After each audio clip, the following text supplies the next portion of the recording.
let the record show that it is Tuesday, October 27th, 2:35, and we're going to open our facilities meeting here at the Ogdensburg Bridge and Port Authority. I'd like to turn it over to Mr. Davis. Thank you. Throughout the duration of the airport project, we've got facility meetings scheduled every other week. The purpose of that is twofold. The purpose is to talk about the air side and the land side of the project, and also soon we will have the terminal side of the project. This is a standing public meeting where a couple of things occur. Members of the public, if they're interested, can get updated on the project. At the tail end of the facilities committee meeting today, we will be conducting also a public tour. If anybody's interested, you're welcome to attend.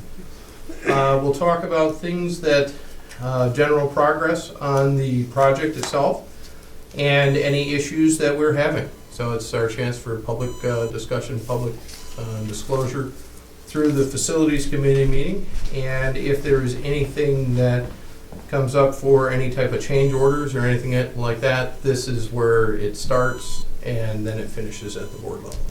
So that's the purpose of today's. Well, I want to thank you, Wade, and staff for taking this type of approach, keeping the public updated. It's a very, very important economical driver of a project, whatever, and obviously the fundamentals of understanding what the scope of this project, what it's involved. It's very complicated in a lot of different ways. I've already attended a couple of meetings, whatever. And absolutely, I want to thank you and McFarland Johnson people for taking us to where we're at. And we kind of, this is the first meeting, and Doug is our facility chair. And if those who don't know me in the audience, I'm Salem Mosh, I'm chairman of the board. And so we kind of go from there. So why don't you take us where you want to take us today, and we'll go from there. Certainly. We're about 15 days into the project at this point, and some of the other public interesting things that we've got going on. Looks like we've got between 13 and 14,000 cubic yards of dirt that's been moved, and if my numbers are correct, that equates to about 1,200 truck trips in the course of the last 15 days. So that's pretty. How many? That's pretty interesting. How many? About 1,200. Wow. So a lot of activity. That's a lot of worms that got moved.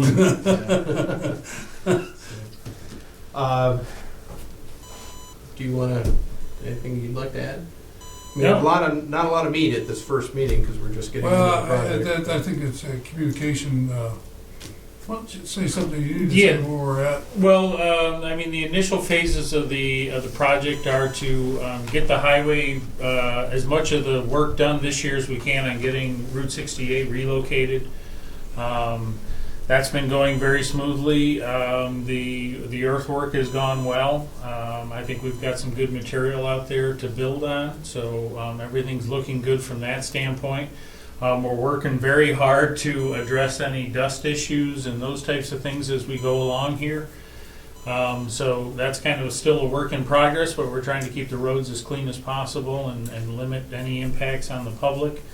At the same time, we're starting the construction of the parking lots over by the terminal building. That is largely at this point is an earth moving exercise. So that's also gone very well. We've got most of the earth moved over there. We're starting to work on some of the drainage portion of that, so that we can keep these areas dry. As some not so good weather is headed our way the next couple of days, so we'll see what those impacts are. But right now, it's going pretty smoothly. The contractor is on schedule, which is all a good thing. What do you think the public would see before we shut down for cold weather in December? What do you think the public will see as far as highway? I think the road will be roughed in, so you'll kind of see the alignment of the road. You'll see most of the sub-base material will be in place for the road, so all the stone will be in place. I do not think we'll get to any asphalt this year. I think we'll also get some drainage in over there. We'll get a lot of the infrastructure that will carry the utilities across adjacent to the road, so cable, electric will be in place, or at least the infrastructure to carry that. those cables and the relocation of those systems probably won't happen until the spring either, because it's very difficult to pull cable when the temperatures are that cold. It's not very pliable. So my guess is that that'll also have to wait till the spring, but at least everything will be in the ground and ready to accommodate the new cables when the spring. So obviously the public will be using Route 68. Yes, Yeah. you'll continue to use Yeah. the existing alignment of 68 throughout the winter months, and there is a significant amount of earthwork between existing 68 and the new alignment. That'll probably happen later on, just because it's not as sensitive to freezing temperatures, and we can continue to do that work as the temperatures start to drop.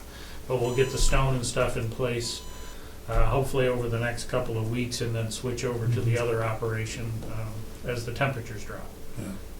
Bill, can you address the environmental issues about like erosion control and things like that that we'll maintain? Yeah, one of the first steps in any project is getting a lot of the environmental controls in place, whether they be silt fence. So you see a lot of that fabric silt fence that's out there, trying to control any runoff from the site, make sure that it's filtered. But there are also some other temporary measures that get put into place, stone dams that kind of slow the water as it leaves the site and allows the silt to settle out. So a lot of those things are also either have been put in place or are still being put in place. Temporary seeding. Yeah, and actually the pond that we did, there's a small kind of shallow pond, drainage pond, that actually holds the storm water and kind of releases it in a controlled rate. We aren't allowed, one of the things that was incorporated into the design is that we aren't increasing, with the increase in pavement, we aren't increasing the amount of runoff that leaves the site at any given time. We're controlling that through detention ponds and those types of things on site that store that water and release it in a controlled manner. But you'll see over by the terminal building, there's already been some temporary seed where we've disturbed those areas, so that hopefully we can establish a little bit of grass here before the snow flies, and it'll help control some of that siltation runoff. Is there any plans to put any infrastructure in them parking lots before you shut down the shop? I think the plan again there is probably get to the point where we're putting stone, where we've got the stone subbase in. A lot of the drainage, there's some electrical infrastructure that needs to go in underneath the parking lot to service parking lot lights, those types of things. That's planned over the next several weeks. As well as the possibility of doing some concrete curbing within that parking lot. Basically getting it prepared so that in the spring you can switch over to getting that paved as well as Route 68 paved. So, and I think by getting the stone and stuff in place, it gives us a much better working platform in the spring, so we aren't doing earthwork again in the wet season. We're kind of switched over where we can put down some pavement and those types of things on areas that have already been stabilized with stone.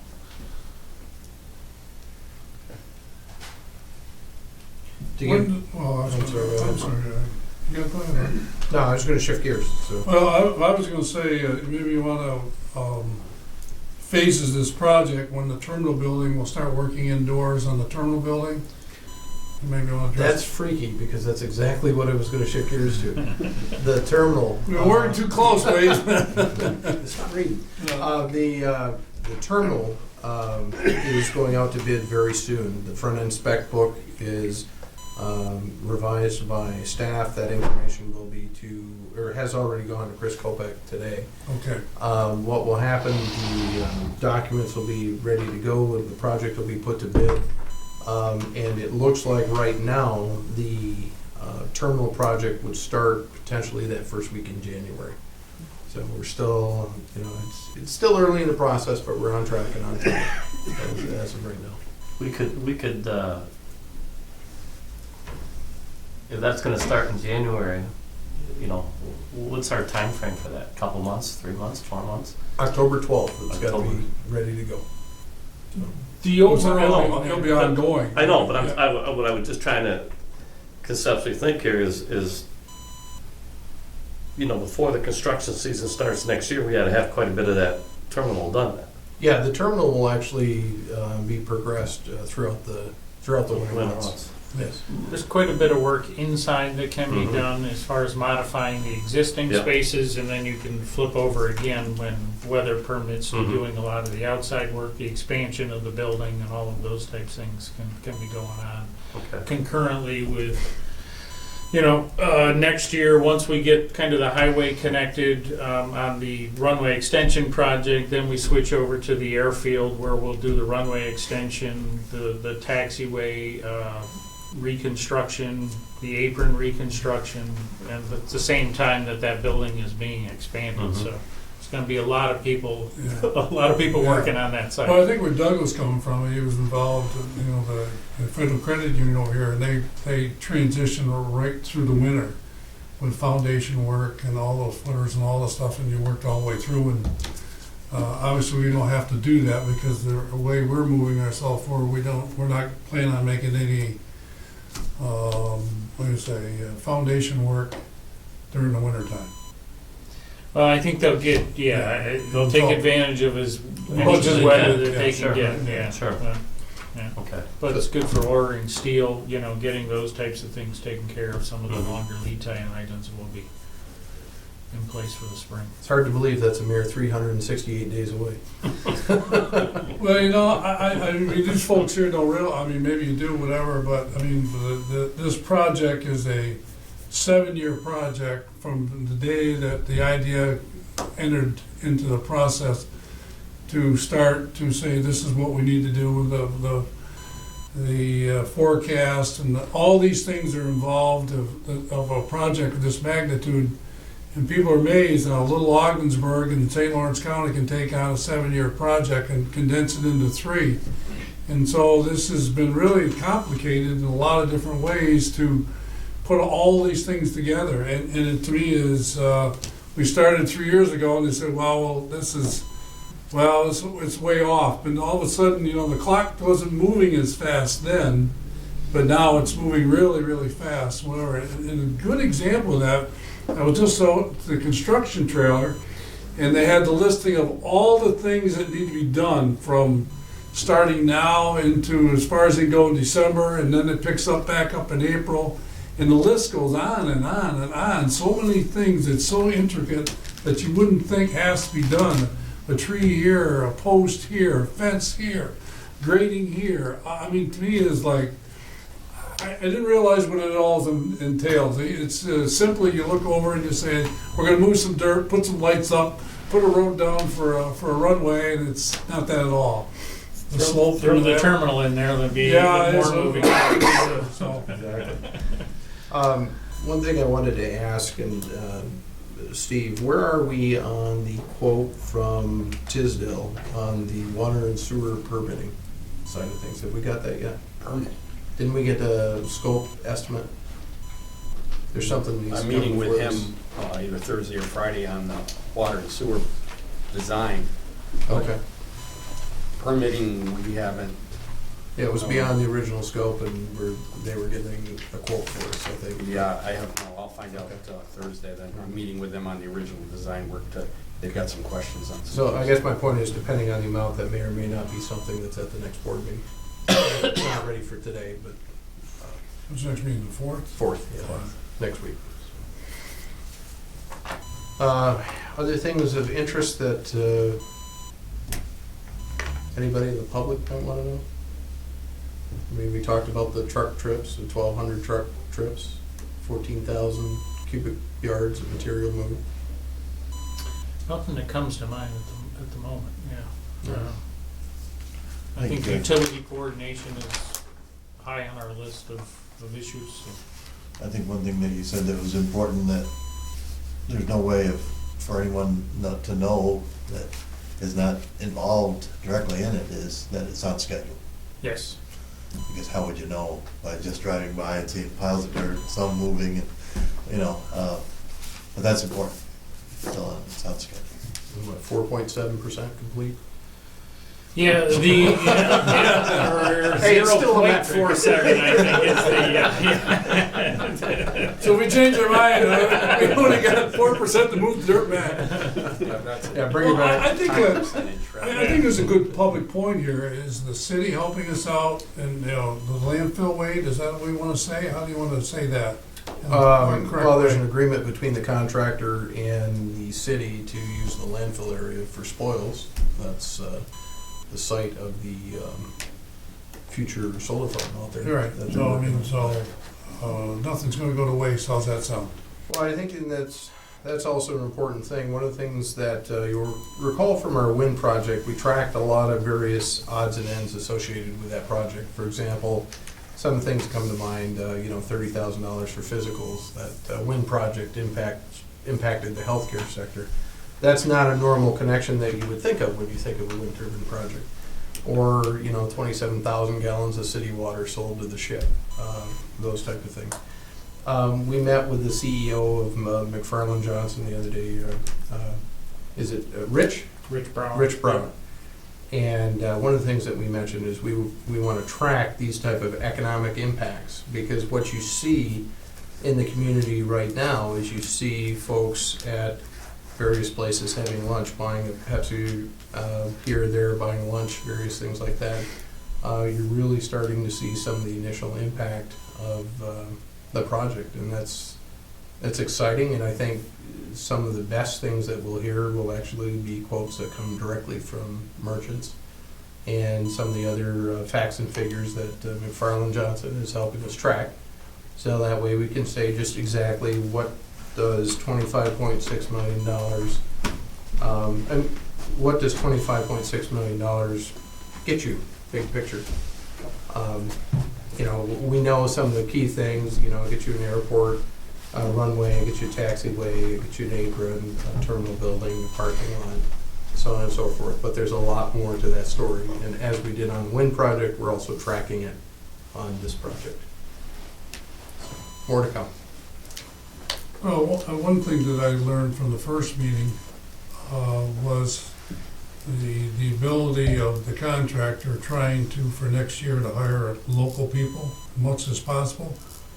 And that's something that we have no control over, but that's something that was addressed to the contractor to try to do that, whatever. Obviously, putting people to work is where they are. They're going to take their and spend their money, whatever, but I think that's would be a real push in the spring to do that. And so that's out there also. I think it's always, a lot of the materials that will go in are coming from local quarries, local asphalt plants. You mentioned, 1,200 truckloads of dirt. That's a lot of diesel fuel. Those things, get disseminated throughout the community. So I think, there's huge impacts associated with that. Yeah. That's all I have for an update. Mr. Facilities Chairman, Steve, do you have anything else you want to? No, that's pretty much what we covered today at our meeting. On your meeting, Just yeah. getting that out there to everybody. as this is one of our first meetings of this type on this project, if you're agreeable, I'd like to open it up to questions from the Absolutely, I public. was just going to say that. If anybody in Yeah. the public had any questions, You folks have any questions or anything that any we can answer comments? for you? or- The only question I have right now is when I look at the sketch here, is that the plan of what's going to be done with the road? Yes. What's going to be placed? Okay. Yes. It surprised me because I remember reading in the paper that it said it's going to have a 3,000-foot relocation of 68, and that doesn't look like 3,000 feet, is it? It's taking about 2,000 feet of road and bowing it out bowing out a curve into a curve and then leveling it. So you're taking a 2,000 foot stretch and making it a 3,000 foot stretch, and that's what you see. Okay, because I just read it as a linear 3,000-foot movement of the road, and that's not the That's case. not- All right, that's not the Because case. it seemed much more drastic. I was trying to figure out how you're going to do it, so now it just makes it clearer. Yeah, It point doesn't end then. center line of the existing 68 to the center line of new 68 will be about 250 feet difference, I think. Okay, that makes a great deal more sense. I found the comment of 3,000 feet. Yeah. Another improvement that you'll notice on that section of 68, when you crest the hill on Route 68, right there's kind of that, almost a blind spot where you crest the hill when you're in the middle of the curve. That goes away. Everything is graded down to one level, and you should see a corresponding safety improvement there as well. You plan on flying out of here? Oh, not yet. Plan, I said plan. Sure, I always plan on things like Yeah. that. Well, that's really truly the vision is really for people, whoever have a freedom of movement, quality of life, and next year at this time, on the spur of the moment, you can say, you know what, let's get out of here and go south as quick as you want to go. I mean, it's just quite amazing when you think about this little area taking on that responsibility for the area. I mean, some people think we identify ourselves as Ogdensburg, but that's not true. It's the region that we represent. It makes it much more possible. We live in two different places. We live in Maryland in the wintertime, and we live in Ogdensburg in the summertime, and we're connected to both communities. And when I was a kid spending time up here, it was pretty easy to fly in and out of Ogdensburg. The world was a smaller place then, but it would be much more possible for us to come between our homes more often than we do. Yeah. Well, we really don't know what's to follow here. We have no idea. I mean, it's an unknown.